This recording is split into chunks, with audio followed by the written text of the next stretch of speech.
नमस्ते मित्रांनो, आपल्या चॅनलमध्ये तुम्हाला सगळ्यांचं पुन्हा एकदा स्वागत आहे। बिग बॉस मध्ये अनफेअर काय झाले यावरतीच बोलणार आहे। याच्या एपिसोड मध्ये पण पूर्णपणे बिग बॉसनं अनफेअर केलंय आणि जसा स्टार्ट बिग बॉस झालाय तसाच अनफेअर सुरू झालाय मित्रांनो। यावेळेसचा बिग बॉस अनफेअर नाव द्यायला काहीच हरकत नाही मित्रांनो। कुठेही वोटिंगच्या प्रमाणे एक्झिट झालं नाहीये, कुठेही टास्क मध्ये ज्याला सपोर्ट करायचा त्याला सपोर्ट केलेलं आहे बिग बॉसनी आणि ज्याला सजा द्यायची होती त्याला सजा दिलेली नाही मित्रांनो। एक प्रकारे अनफेअर झाले हे तुम्हालाही माहिती आहे। आता अनफेअर का झाले हे तुम्हाला प्रश्न पडला असेल, जर तुम्ही हा व्हिडिओ एंडिंग पर्यंत बघितला तर तुम्हाला अनफेअर काय आहे ते मुद्दे नक्कीच तुम्हाला या भागामध्ये कळणार आहेत मित्रांनो। त्यासाठी व्हिडिओला स्किप करू नका। स्किप केला तर तुम्ही ते पॉईंट मिस करणार आणि तुम्हाला बिग बॉसनं अनफेअर काय केलं आहे आणि आपल्या संग जे गोंधळ घातलेला आहे चुकीचा ते तुम्हाला यामधून कळणार आहे मित्रांनो। एक लाईक आणि एक सबस्क्राईब नक्की झाला पाहिजे आणि कमेंट तुमच्या मनावरती काय करायचं ते टाईप करा, सही की बरोबर। ओके, तर आपण टाइमपास न करता मुद्द्याकडे वळूया मित्रांनो। आता आजचा जे बीबी कोर्ट म्हणजे की बीबीचं न्यायालय आहे त्यामध्ये वकील होणार तेच आणि आरोपी पण तेच होणार। आता आरोप कुणावर द्यायचे, घरामध्ये उभा टाकणार ते आरोपी आणि जे वकील घालणार ते त्यांना पॉईंट बोलणार की तू अशी वागतेस तू तशी वागतेस। आपल्याला त्यावरतीच बोलायचं, पूर्ण मी मुद्दा घेणार नाही की व्हिडिओ खूप लांबणार आहे आणि ते तुम्हाला बोरिंग वाटेल। त्यासाठी फक्त मी मेन पॉईंट आहे की बिग बॉसने अनफेअर कुठे केले तेच बोलणार आहे मित्रांनो। मला अजून परत एकदा सांगतो, बिग बॉसने अनफेअर कुठे केले हेच मुद्दा मी बोलणार आहे, बाकी मी कोणतेही पॉईंट मानणार नाही। तर मित्रांनो, टाइमपास न करता आपण मुद्द्याकडे वळूया।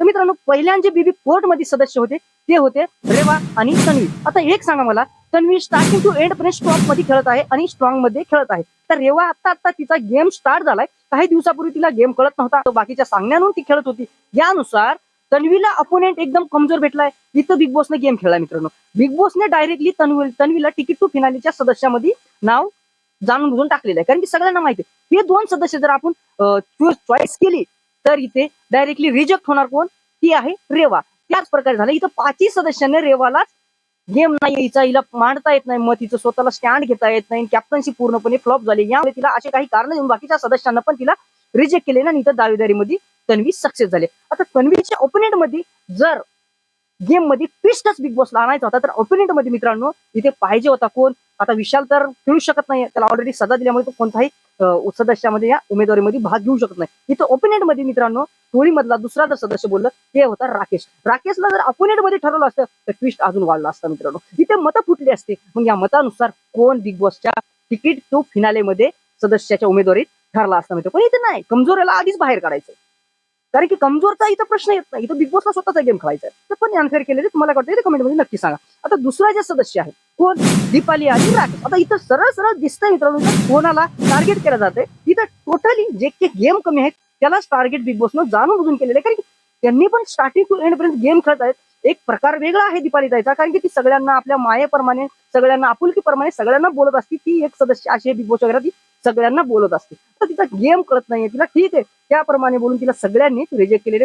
तर 3 वोट राकेशला भेटले त्यामध्ये आणि 2 वोट फक्त दीपालीला भेटले, तुम्ही बघितलाच असाल मित्रांनो। पण इथं जर राकेशच्या ऑपोनेंट मध्ये तन्वी असली तर अजून मजा आली असती ते पहिल्या तासमध्ये, आणि इथं सपोर्टिंग मध्ये दुसऱ्या जे राऊंडला पाहिजे होते तिथं पाहिजे होती रेवा आणि दीपाली, या दोन मध्ये मग एक सदस्य उमेदवार मध्ये ठरला असता। पण नाही, इथं बिग बॉसला स्ट्रॉंग जे सदस्य आहेत जे त्यांच्या जवळचे म्हणजे की इंडस्ट्रीमध्ये काम करण्यात ह्या सदस्यांना फक्त तिकीट टू फिनाले भेटत आहेत, जे की दीपालीला इंडस्ट्रीच्या आधीचा कुठेतरी गेम दिसत नव्हता, कमजोर दिसत होता, त्यामुळे बिग बॉसने तिला पण बाजूला काढण्याचं ठरवलं मित्रांनो। ते तुम्हाला मधातली गोष्ट माहितीच नसतं हे मी सांगतोय।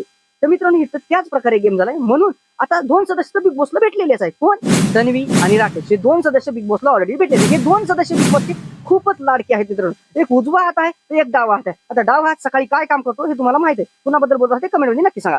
आणि मित्रांनो आता दुसरा जे सदस्य आहे त्यामध्ये आहे अनुश्री आणि राखी, यांच्यामध्ये घमासान बातचीत झाली, वेगळी झाली, पण इथे टोटली एंडिंग झालेली आहे। आणि आता हे उद्या आपल्याला कळणार की आता दोघीपैकी एक सदस्य कोण होणार आहे। तुम्हाला काय वाटतं मित्रांनो, जे गेमच्या प्रकारे जर बघायला गेलं तिथं सदस्य व्हायला पाहिजे कुणाला। आता जर राखीला व्हायचं असेल तर राखी तर ड्रामा क्वीन आहे, ही कोणत्या प्रकारे ड्रामा करते हे आपल्याला चांगलंच माहित आहे। पण इथे ड्रामा जर राखीला करायचा असेल तर तिला ड्रामा आपल्याला बघायचा असेल तर तिकीट फिनाले मध्ये कुणाला बघायचं, राखीला की अनुश्रीला। तुम्हाला काय वाटतं मित्रांनो, उद्या आता कोण होणार, मला तर डाऊट वाटतंय इथे सगळेच जण सपोर्ट करतील अनुश्रीला, कारण अनुश्री पहिले एंड टू स्टार्टिंग पर्यंत आता बिग बॉसच्या घरामध्ये आहे आणि चांगल्या प्रकारे गेम खेळताना दिसत आहे। हा कुठेतरी 1 ते 2 व्यक्तीचा गेम थोडासा डाऊन होत चाललाय, तिची थोडी जीव आहे ती लांब होत चालली, जे की काही वेगळे शब्द असे टाकते की मोठे माणसाला पण तिला मोठे माणूस कोण आहे, तिला कसं बोलावं हे अनुश्रीला कळत नाही, त्यामुळे तिचा गेम आणि आता सुद्धा ती काही वेगळ्या प्रकारे बातचीत करत होती, तिला बोलायचं काही कळत नाही, त्याचा अर्थ तिला भाऊच्या धक्क्यावरती समजतो की आपण कुठेतरी चुकलो आहे। पण मला तर 100% वाटतं की तिकीट टू फिनाले मध्ये तिसरा उमेदवार जर बोललं ती असेल अनुश्री मित्रांनो. तुम्हाला काय वाटतंय राखी की अनुश्री होणार आहे हे कमेंट मध्ये नक्की सांगा. आणि यावेळेस मित्रांनो 50चं टार्गेट आहे कमेंटसाठी. अशाच अपडेटसाठी आपल्या चॅनलला सबस्क्राईब करा मित्रांनो. एक लाईक झालाच पाहिजे. धन्यवाद.